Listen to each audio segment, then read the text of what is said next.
Overturning current limits on government audits of the Federal Reserve has become a key goal of the central bank's critics inside and outside of Congress.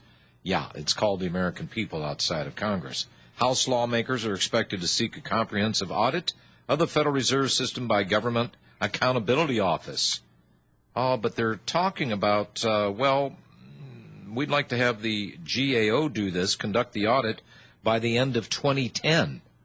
I would say that's about a year too late. They should be doing the audit right now. What do you think, gentlemen?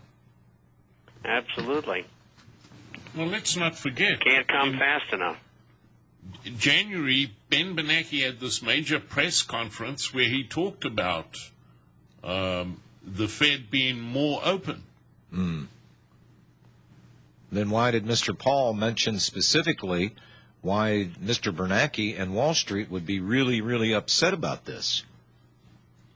And that would explain the market manipulation. And Bob, I've said this before, and I just want to underscore this. It used to be when you're watching the financial shows and you're watching the Dow Jones Industrial Average and the Standard & Poor's, you would see these major swings of 300-400 points, and then this red banner would come up, curbs are in. In other words, trading suspended. You haven't seen that in a long time because the plunge protection team has been using money to go in there and manipulate the stocks on Wall Street. Hello? 800-313-9443. The cat's going to jump out of the bag. Join us, 800-313-9443. Question that came in by way of Skype, and if you want to Skype me a question, please do not give me a dialogue or your opinion about the price of ketchup on the open markets today. Keep it succinct, because I still have to multitask and do the radio program. Question, if gold goes to $12.50, what will silver do? Robbie? Well, we've said this many times before. Silver should be at least $50 by now. And judging by silver's action in the last 2 days, I think I feel very positive about saying that. I think silver has shown a breakaway trend. It has been, silver's outperformed gold since the beginning of the year, and it will continue to do it. Dave in Texas. Hello, Dave. Good afternoon, John. Good to talk to you again. Hi. You and Bob and Robbie. A couple things. My projection for probable price in gold would be between $1,100 and $1,200 an ounce about a year or so out from now, but I don't think it's going to run up that fast within 3 months. Silver would probably be between $15 and $20 an ounce a year from now, would be a guess of mine. I know that's low for some of the other predictions, but I don't think that there's enough. Too many people are poor and don't have enough money to put into gold and silver to allow the price to go as high as it theoretically ought to, thereby putting a kind of an invisible ceiling on how high it can realistically get. Well, Dave, if you're suggesting that the market out there should be reacting to supply and demand, supply being somewhat diminished versus the demand that's been going on for how many years now, I don't know if that's the case. Well, I think the whole economy is looking at reduced demand because of the situation. We're in a depression, and the government doesn't want to admit it. Mm-hmm. Where oil, I don't think oil can not only not go much higher than it currently has been, I think it's actually going to end up having to fall lower because there's not the demand out there. They've been getting away with ripping customers off for the price of oil for years. It's been priced well beyond what it should have been based on true market factors, which really it's not been allowing itself to be priced based on market factors for years. They've been getting away with overpricing it for so long that people have totally lost all touch with what the reality of the marketplace would be, especially for oil and things denoted as the price of oil strips down. For example, if you're having $75 barrel oil, when oil, I estimate the real price for oil ought to be about $45 a barrel, which is about 30 or so, or whatever it is, down from what it is now, or at least 25 down from what it is now. And gas at the pump should be more like $1.75 a gallon rather than $2.50 or whatever they're getting people ripped off for. Based on the way the market is rigged, and I use that term rigged, We had Barack Obama here, authorized how many billions of dollars for offshore exploration in Brazil. We already have known reserves in this country right now, and I'm talking inside, on the ground, in the U.S. Right. We don't also, even let them go after it. We should. Well, and absolutely we should. But my point is that I said earlier that oil is just about where it should be. If you take into account all the inflation that has ravaged everything worldwide, $20 a barrel, yeah, that was kind of nice. 40, 45, double that. I don't think that's a fair price at all. I think it's right where it should be right now, adjusting for all the chicanery that's going on.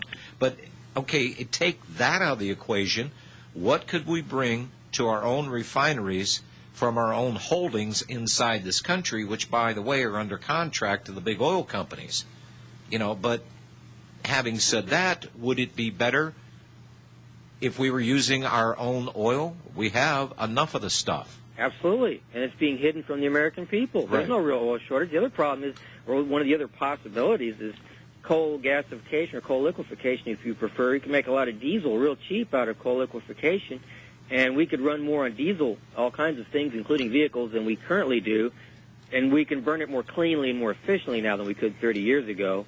The engine technology has improved dramatically. Sure. There's no need for there to be the shortage or the prices, and that would give competition right there. And you can also have what they call biodiesel. You can make it from French fry grease.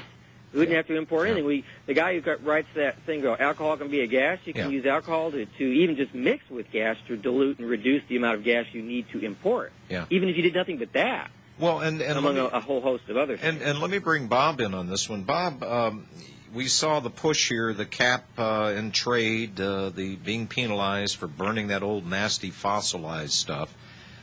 Just the time when they are looking for new investment into energy sources for the future, it would make better sense to use what we have right now and say that we've got, we do. In Gull Island, we have enough oil reserves along with natural gas up there right now to power this country at present consumption rates for the next 200 years. Would it not seem like a more sane idea to, we can get off of this stuff, global warming and all that. Well, there's other technologies. The sun is free. It's there every single day and will continue to be. And I'm not opposed to switching off of oil for energy needs, but why now? Why are they such in a breakneck pace to shove this green stuff down our throat, try to find all this capital to go into new industries when the one is already sitting there at idle? Bob? Well, thought I lost you. It's across purposes here. You get the oil companies wanting higher prices, and at the same time, there's not a shortage of oil, and probably won't be for a long, long time, if ever.